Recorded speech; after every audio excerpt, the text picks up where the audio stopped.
आपका अपने educational platform let's smart study में वेलकम है। कैसे हैं आप लोग की प्रिपरेशन कैसी चल रही है? आप लोगों के लिए आज फिर मैं लेके आई हूँ फूड एंड न्यूट्रिशन साइंस का एक महत्वपूर्ण टॉपिक जो हमारे टीजीटी पीजीटी दोनों के लिए बेहद इम्पॉर्टेंट है। यहाँ से क्वेश्चन अक्सर पूछे ही जाते हैं, चाहे कोई भी होम साइंस का एग्ज़ाम्स हो, चाहे आप टीजीटी दें, पीजीटी दें, एलटी दें, या फिर और भी अभी आरपीएससी का एग्ज़ाम होने वाला है। उन सारे एग्ज़ाम्स में ये टॉपिक बहुत ही इम्पॉर्टेंट है। और मैं इस नोट्स को कई जगह से, कई बुक से कलेक्ट की हूँ, तो आप इसको बहुत ही ध्यान से देखिएगा, समझिएगा। एक एक पॉइंट से कहीं से भी क्वेश्चन पूछे जा सकते हैं। हम अक्सर कभी कभी ऐसे क्वेश्चंस आते हैं कि लगता है कि कहाँ से आए हैं, लेकिन वो कहीं ना कहीं हमारे सिलेबस का ही पार्ट होता है और हम उतने ध्यान से स्टडी नहीं करते हैं। तो चलिए स्टार्ट करते हैं टाइम को वेस्ट ना करते हुए। आई होप कि आपको ये मेरा वीडियो बहुत पसंद आएगा। तो आप लोग प्लीज़ चैनल को, आप लोगों से रिक्वेस्ट है कि प्लीज़ चैनल को सब्सक्राइब करें, बेल आइकन को दबा दें, ताकि आपको आने वाले महत्वपूर्ण वीडियो का नोटिफिकेशन मिलता रहेगा।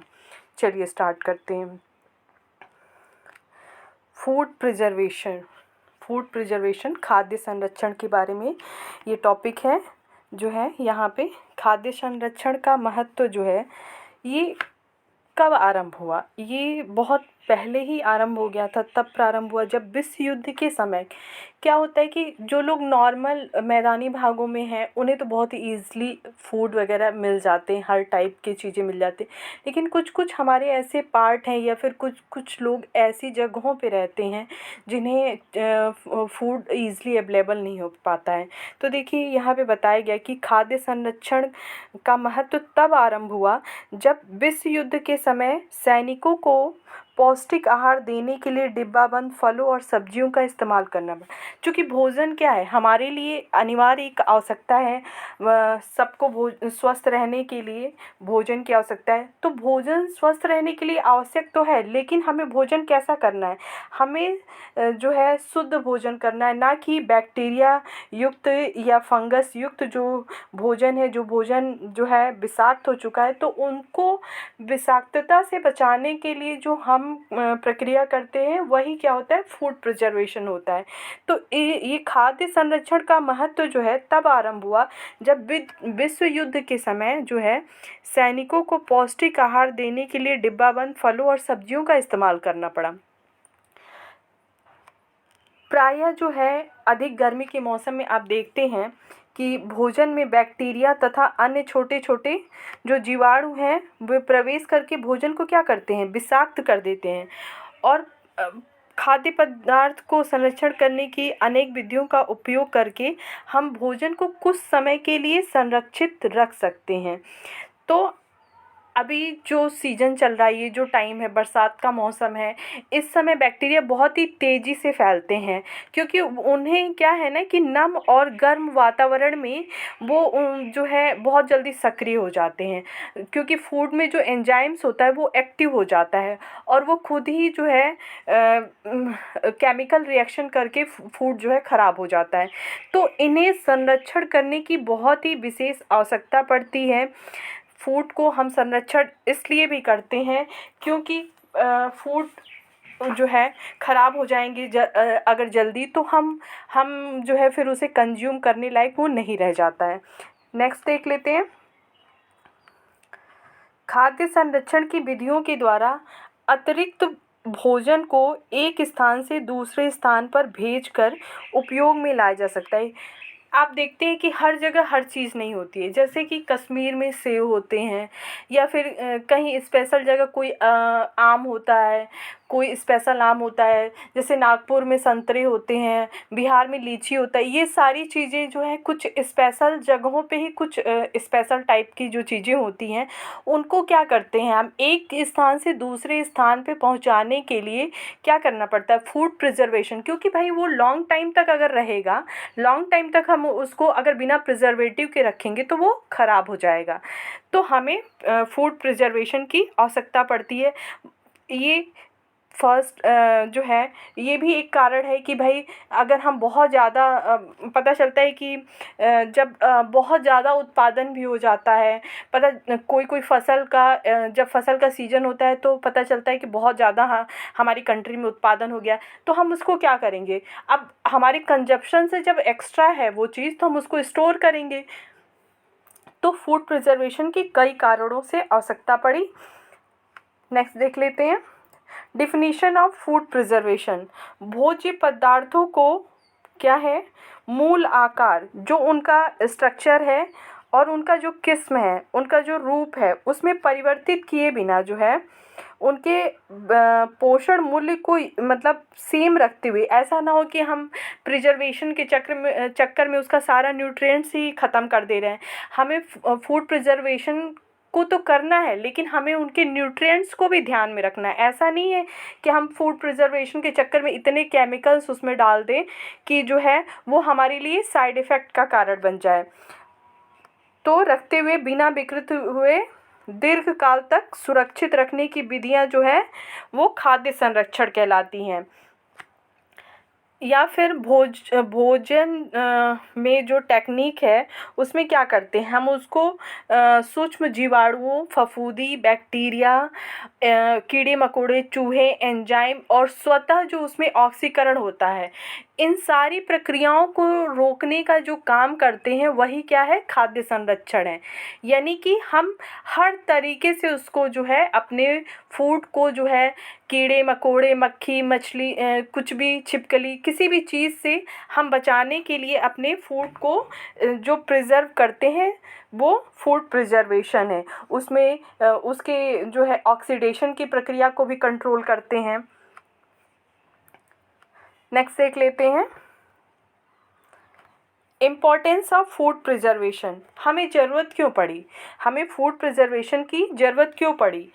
क्योंकि भाई जो है मौसमी खाद्य पदार्थों को संग्रहित करने के लिए, क्योंकि हर चीज़ हर सीज़न में नहीं मिलता है। जैसे कि इस सीज़न में जो गोभी उपलब्ध हो रही है, अभी इसी सीज़न की बात कर लेते हैं, तो इस सीज़न में जो गोभी उपलब्ध हो रही है वो क्या है, वो फूड प्रिजर्वेटिव ही है, या फिर कहीं कहीं पे उगाए जाते हैं बिना सीजन के भी। तो या फिर कुछ भी ऐसी चीज़ें जो जैम, जेली वगैरह स्टोर करके रखे जाते हैं, ये सब क्या है, मौसमी खाद्य पदार्थों को जो है संग्रहित करके रखना। जैसे कि बहुत सारी ऐसी चीज़ें हैं कि जो किसी स्पेशल सीजन में ही मिलती हैं। जैसे अभी इस समय कुछ स्पेशल फ्रूट्स आ रहे होंगे, कुछ स्पेशल जो है और भी सारी चीज़ें आ रही होंगी, तो इनको जो है संरक्षित करके, यानी कि बिना मौसम के भी हम वो चीज़ें खा सकें। हमें जब ऑफ सीज़न हो उस समय भी हम इसको यूज़ में ला सकें। बहुत सारे लोग करते हैं कि जो है जब जो मिलता है उसको स्टोर कर लेते हैं, उसको जो है प्रिजर्व कर लेते हैं। नेक्स्ट है खाद्य पदार्थों को बढ़ाना। खाद्य पदार्थों को बढ़ाना, इसमें हम क्या करते हैं कि खाद्य पदार्थों के वितरण को बढ़ाना, खाद्य पदार्थों के वितरण को बढ़ाना। क्योंकि आप देख रहे हैं कि जनसंख्या में निरंतर क्या हो रही है, वृद्धि हो रही है। तो अगर हम जो है मान लीजिए कि बहुत ज़्यादा मात्रा में उत्पादन हो गया है और अगर हम उसको प्रिजर्व करके नहीं रखेंगे और कभी ऐसा भी हो कि जो है नहीं उत्पादन उतना अच्छा हुआ, या फिर कोई भी रीज़न आ सकता है, या फिर बाढ़, सूखा, कुछ भी ऐसा आ जाए, तो हम जो है खाद्य पदार्थों के वितरण को बढ़ाते हैं। इसीलिए कि भाई कहीं कहीं ऐसे ऐसी जगह है जहाँ पे चावल नहीं होता है, गेहूँ नहीं होता है, तो उन जगहों पे हम जो है वो फूड को पहुँचाते हैं। या फिर अतिरिक्त जो खाद्य पदार्थ को संरक्षित कर लिया जाता है, वो क्या होता है, बढ़ती हुई जनसंख्या, जो हमारी जनसंख्या लगातार बढ़ रही है, तो इतना कहाँ से आएगा फूड अगर हम उसको प्रिजर्व करके नहीं रखेंगे, अगर उसको संरक्षित नहीं रखेंगे तो वो ख़राब हो जाएगा। फिर एक एक टाइम ऐसा आएगा कि भूखमरी की स्थिति आ जाएगी। नेक्स्ट है खाद्य पदार्थों के स्थानांतरण में सुविधा। फूड को प्रिजर्वेशन करने से एक ये भी फ़ायदा है कि इसके स्थानांतरण में, ये लॉन्ग टाइम तक स्टोर करके हम जो रखते हैं तो हम इसको, जैसे बाहर से देखिए कि सेब आता है, कश्मीर से सेब आता है, नागपुर से जो है संतरे आते हैं, तो वो इतने इतने टाइम तक जो आते हैं तो वो ख़राब भी हो सकते हैं, लेकिन उन्हें एक स्पेशल प्रिजर्वेशन में रखा जाता है जिसकी वजह से वो जो है इतनी जल्दी नहीं ख़राब होते हैं।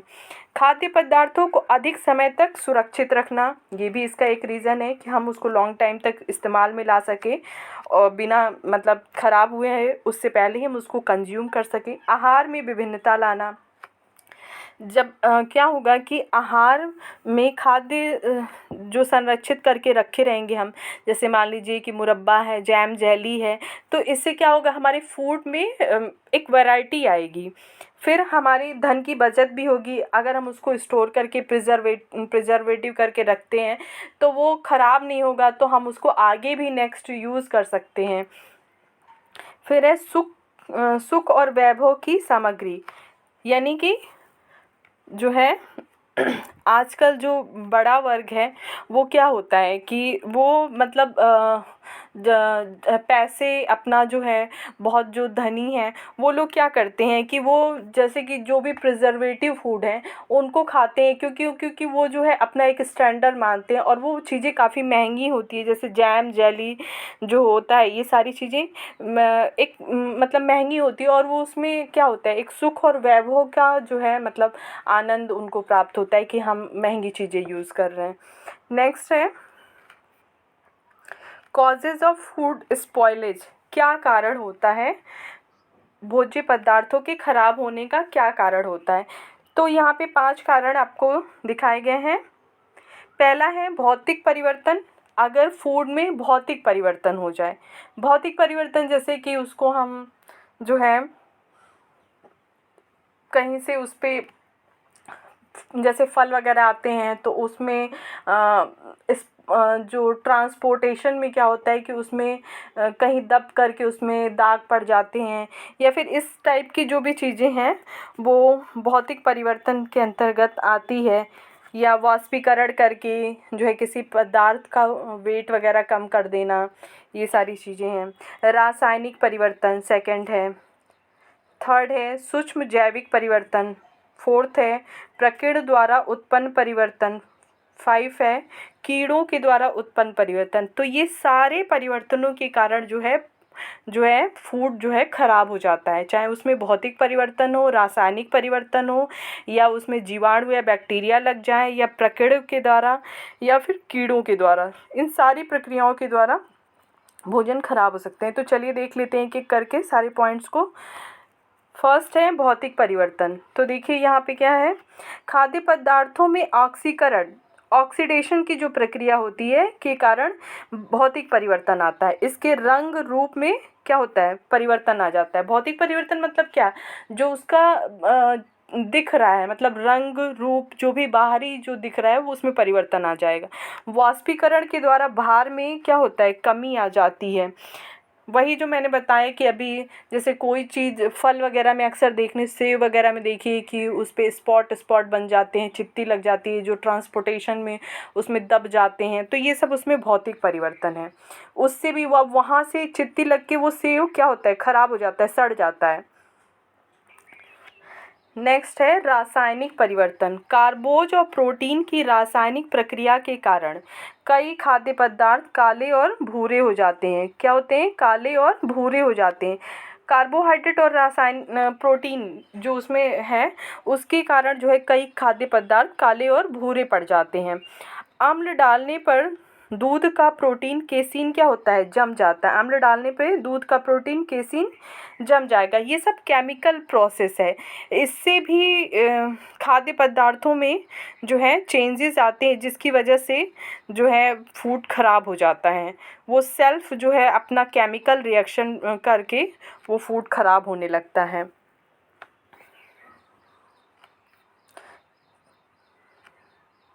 थर्ड देख लेते हैं सूक्ष्म जैविक परिवर्तन।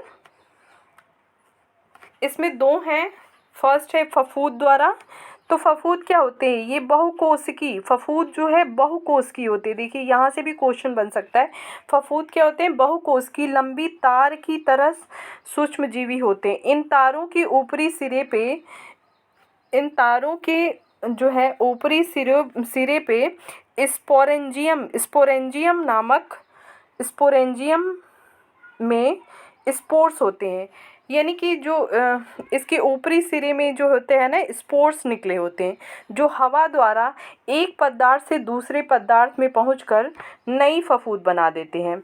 मतलब इसमें ऐसे ऐसे समझिए कि उंगली नुमा ऐसे कांटेदार निकला रहता है, जिससे वो एक पदार्थ से हवा द्वारा जो होता है क्या होता है, एक मान लीजिए एक फूट से उड़ के दूसरे फूट पे वो चले जाते हैं और वहाँ एक नया फफूंद बना लेते हैं।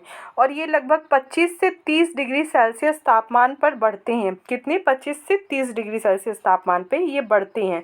और अपनी किस्म के अनुसार कभी ये देखने में आते हैं जो फफूंद होते हैं, कभी स्लेटी कलर के होते हैं, सफ़ेद होते हैं, हरे होते हैं, लाल, या फिर कई बार कलरफुल भी दिखाई देते हैं, गुच्छों में होते हैं। ये आप लोग अक्सर देखते होंगे बरसात के मौसम में क्या होता है कि ब्रेड वगैरह आप रख दीजिए, उसमें फफूंद लग जाते हैं। या रोटी जो है, अगर आप कहीं चले गए, भूल गए उसको जो है कंज्यूम करना या फिर उसको हटाना, तो आप एक दिन बाद आएंगे तो देखेंगे कि उसमें फंगस आने लगता है। ये सारी चीज़ें हैं। या अम्लीय पदार्थों मतलब खट्टे पदार्थों में, जैसे नींबू हो गया, और मीठे संरक्षित पदार्थ जैसे जैम, जेली, मुरब्बा, इन सारी चीज़ों में जो है फफूंद लगते हैं। और इनके लिए टेम्परेचर कितना? 25 से 30 डिग्री सेल्सियस तापमान पे फफूंद जो है, और ये बहुकोशिकीय होते हैं। ये सारी चीज़ों को हमें याद रखना है। सभी प्रकार की फफूंदी जो होती है हानिकारक नहीं होती है। सभी प्रकार की फफूंद जो हानिकारक नहीं होती है। गेहूँ, मूंगफली, राई पे उगने वाली फफूंद हानिकारक होती है, क्योंकि यह जो है एफ्लोटॉक्सिन नामक विषैला पदार्थ बनाती है। जो गेहूँ, मूंगफली और राई पे जो फफूंद उगता है वो क्या होता है? हानिकारक होता है, क्योंकि वो एफ्लोटॉक्सिन, यहाँ से देखिए क्वेश्चन पूछ सकता है कि गेहूँ, मूंगफली, राई पे जो फफूंद उगती है वो कौन सा विषैला पदार्थ बनाती है? तो एफ्लोटॉक्सिन। नेक्स्ट देख लेते हैं बैक्टीरिया। यह एक कोश की सूक्ष्म जीव। बैक्टीरिया देखिए एक कोश की है। एक कोश की सूक्ष्म जीव कई प्रकार के होते हैं। ये मतलब बैक्टीरिया जो है कई प्रकार के होते हैं, और बढ़ोतरी के लिए इनको मतलब इनको डेवलप होने के लिए इसमें आर्द्रता होनी चाहिए, माध्यम होना चाहिए, उष्णता की अलग अलग आवश्यकता है। कोई कम टेम्परेचर पे, कोई ज़्यादा टेम्परेचर पे जो है बैक्टीरिया डेवलप होता है। कुछ बैक्टीरिया ऑक्सीजन की उपस्थिति में, देखिए यहाँ पे कुछ बैक्टीरिया ऑक्सीजन की उपस्थिति में और कुछ बैक्टीरिया ऑक्सीजन की अनुपस्थिति में अच्छी तरह पनपते हैं। कुछ बैक्टीरिया 45 डिग्री सेल्सियस से अधिक तापमान, और कुछ 20 से 45 डिग्री सेल्सियस, कुछ 20 डिग्री सेल्सियस से कम तापमान पर भली प्रकार पनपते हैं। बैक्टीरिया अधिकतर क्या है? बैक्टीरिया अधिकतर दूध, मांस, मछली, अंडा आदि खाद्य पदार्थों में शीघ्रता से पनपते हैं। तो हर बैक्टीरिया के लिए अलग अलग टेम्परेचर चाहिए। कोई हाई टेम्परेचर पे, कोई मीडियम, कोई लो टेम्परेचर पे डेवलप होता है। 4 देख लेते हैं प्रकीर्ण के कारण उत्पन्न परिवर्तन।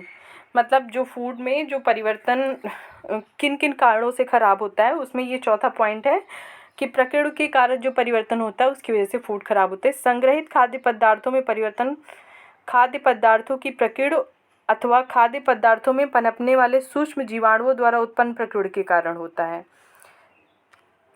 नेक्स्ट देख लेते हैं कीड़ों के कारण उत्पन्न परिवर्तन। कीड़े खाद्य पदार्थों जैसे अनाज, दालें, फल, सब्जियां इसको नष्ट कर देते हैं। इनके कारण खाद्य पदार्थों की पौष्टिकता क्या होती है भाई, जब कीड़े उसको खा लेंगे, जो कभी कभी आप देखते हैं कि गेहूँ स्टोर किया हुआ है या चावल स्टोर किया है तो उसमें क्या लगते हैं, कीड़े लग जाते हैं, उसमें घून लग जाते हैं। तो उसका क्या है, पौष्टिकता उसकी ख़त्म हो जाएगी। परजीवी, फीता कृमि, गोल कृमि जो है, ये जो कीड़े हैं या बैक्टीरिया हैं, ये मनुष्य तक दूषित मांस, फल सब्जियों द्वारा ही पहुंचते हैं और ये हमारी बॉडी को क्या करते हैं, नुकसान पहुंचाएंगे। ये अगर हमारी बॉडी में ऐसे पहुंचेंगे तो ये यहाँ पे था फूड प्रिजर्वेशन का। और नेक्स्ट पार्ट में हम जो फूड प्रिजर्वेशन की विधियाँ और सिद्धांत हैं उसको लेके आएंगे, लेकिन उससे पहले हम एक बार अब जो भी स्टडी किए हैं उसको समराइज़ कर लें, एक बार फिर से फास्ट रिवीजन कर लें। तो चलिए स्टार्ट करते हैं।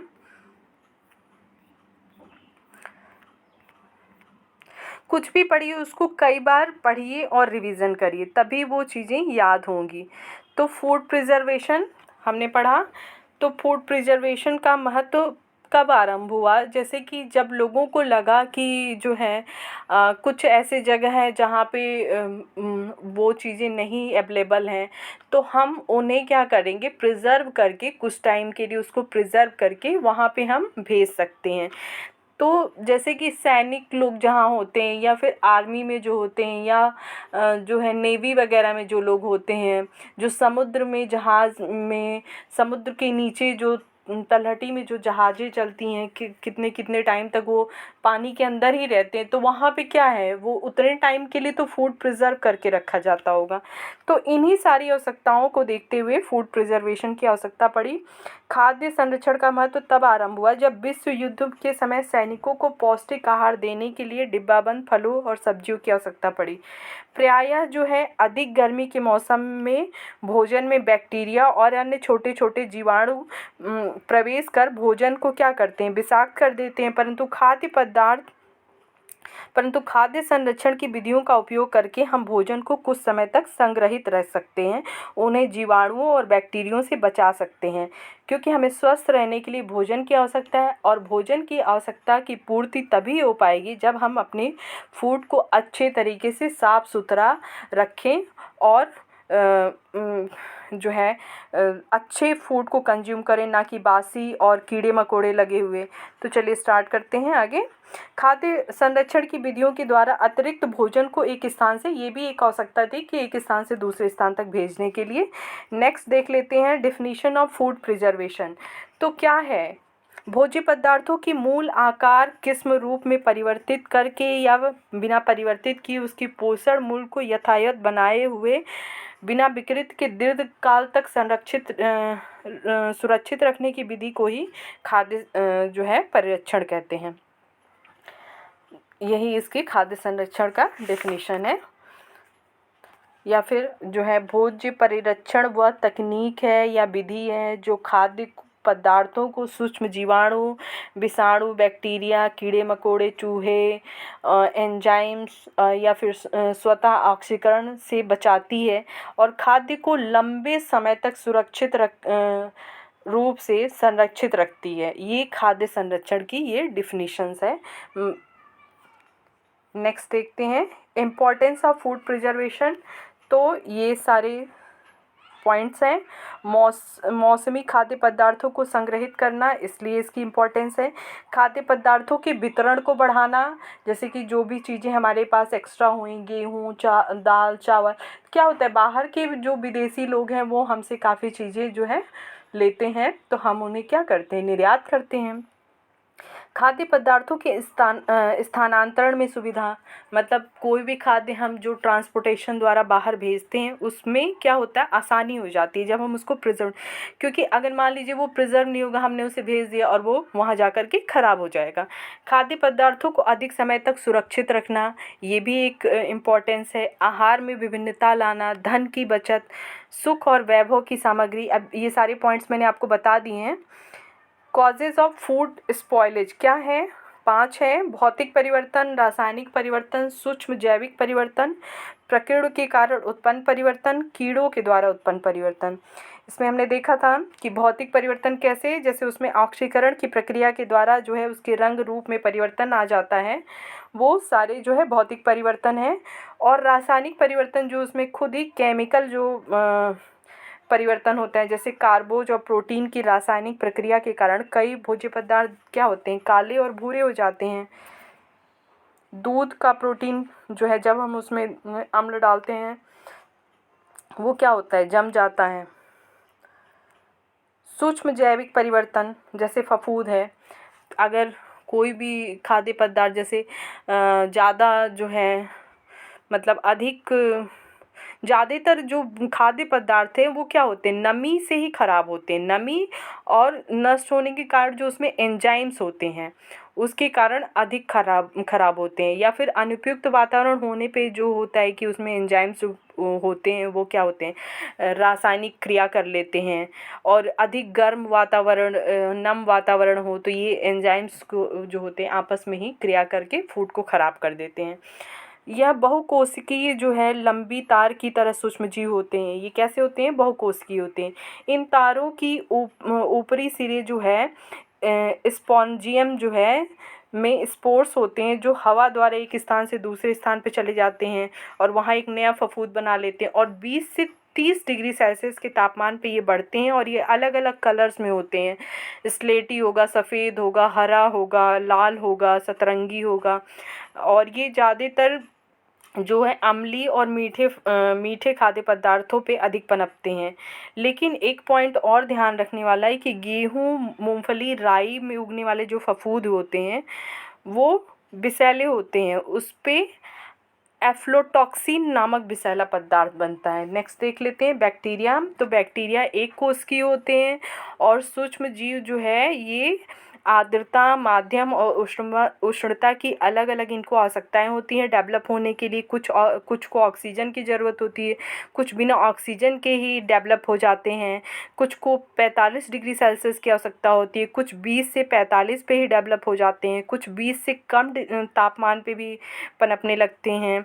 ज़्यादातर जो है बैक्टीरिया दूध, अंडा, मांस, मछली ये सारी चीज़ों को शीघ्रता से पनपते हैं। प्रकीर्ण के कारण संग्रहित खाद्य पदार्थों में परिवर्तन, खाद्य पदार्थों के प्रकीर्ण और खाद्य पदार्थों में पनपने वाले सूक्ष्म जीवाणुओं द्वारा प्रकीर्ण के कारण ये खराब हो जाते हैं। नेक्स्ट है कीड़ों के कारण। जो है कीड़े खाद्य पदार्थों जैसे अनाज, दाल, फल, सब्जियों को नष्ट कर देते हैं, उनकी पौष्टिकता को खराब कर देते हैं। परजीवी जो होते हैं, फीता कृमि, गोल कृमि जो है मनुष्य तक दूषित मांस, फल, सब्जियों द्वारा पहुंचते हैं। ये जो परजीवी हैं, फीता कृमि हैं, गोल कृमि हैं, ये दूषित मांस और फल सब्जियों के द्वारा हमारी बॉडी में आते हैं और हमारी बॉडी को नुकसान पहुंचाते हैं। तो फूड प्रिजर्वेशन इसलिए भी ज़रूरी है कि उसमें बैक्टीरिया ना डेवलप हो, हम एक अच्छा साफ़ सुथरा जो है फूड जो है कंज्यूम करें। तो ये था फूड प्रिजर्वेशन। बाकी जो है इसकी मेथड्स और इसके जो सिद्धांत हैं वो नेक्स्ट पार्ट में मैं लेके आऊँगी आप लोगों के लिए। तो अगर आप लोग को मेरा वीडियो पसंद आया तो प्लीज़ चैनल को लाइक, शेयर एंड सब्सक्राइब करें और अपना फीडबैक दें। Thank you.